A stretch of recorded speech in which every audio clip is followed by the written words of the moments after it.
So this leads me to a side question because I think this hits a little bit on your HR experience more so. How would you advise someone, an employee who maybe does not work directly for you in another part of the organization, who is dealing with a manager that is not as attentive, who maybe doesn't prioritize the one-on-ones or doesn't have any structure to it? What would be your recommendation for them? Mhm. I would say, Julia, I think being able to really take an opportunity to be proactive, right? If you know what your roles and your responsibilities are, that you are being able to ask for what you need. I always say be a champion for yourself.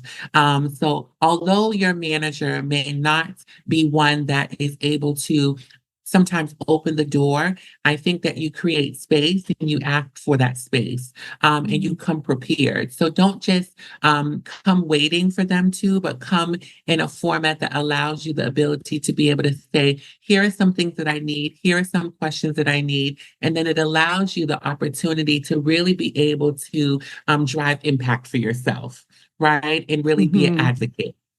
Oh, I love that. Such great advice. And here's the reality too. I think some people are just difficult to work with. Yes, yes. Some managers are difficult and they might not respond to that well, but I think as long as you are Yes. approaching it and you feel good about it and you have a record of those interactions, that's as much as you can do Mhm. at that point until they decide to engage with you. Mhm. Absolutely, absolutely. And I think also too, Julia, I think being able to take the opportunity to seek out HR as well.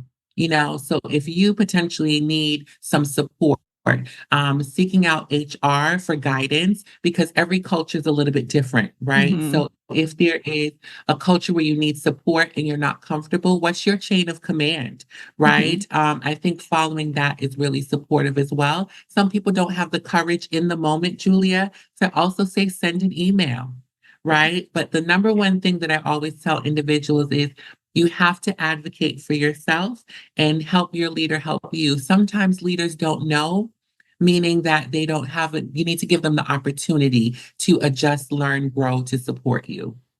Yes, I love that. I love that advice. And I want to bring something up because I think there's a very strong narrative around HR right now that HR is not your friend. They're out to get you, all of that negativity. And this is an example of when HR will support you without doing anything else. So most HR, this is my has been my experience as well. You can let me know if I'm wrong, but basically you can go to HR with these questions. Hey, how do I handle this situation? I'm not quite sure what to do. I've tried this, I've tried that. Do you have any other strategies for me?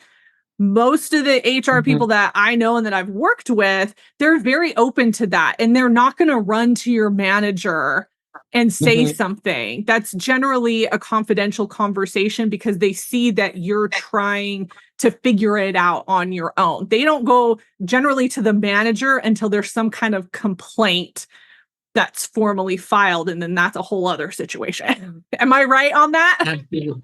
Absolutely, absolutely. And I think that you have to, and it's true, some HRs, just like some leaders, are better than others.